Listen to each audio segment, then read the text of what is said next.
म 60-70 वर्ष पुगिसकेको बाबा आमाहरूलाई गएर सोध्छु के, आमा बुवा के तपाईँ आफ्नो जीवनदेखि खुसी हुनुहुन्छ?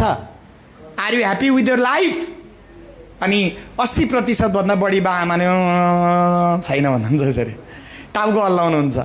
अनि म सोध्छु किन खुसी हुनुहुन्न? गाडी छ, घर छ, यति ठुलो परिवार छ, समाजमा नाम इज्जत प्रतिष्ठा पनि देखिन्छ, नाति नातिना छोराछोरी छ, ब्याङ्क ब्यालेन्स छ, सबै चिज छ, र पनि चेहरामा किन ठुस्कान? कहाँ गयो मुस्कान? सोध्छु।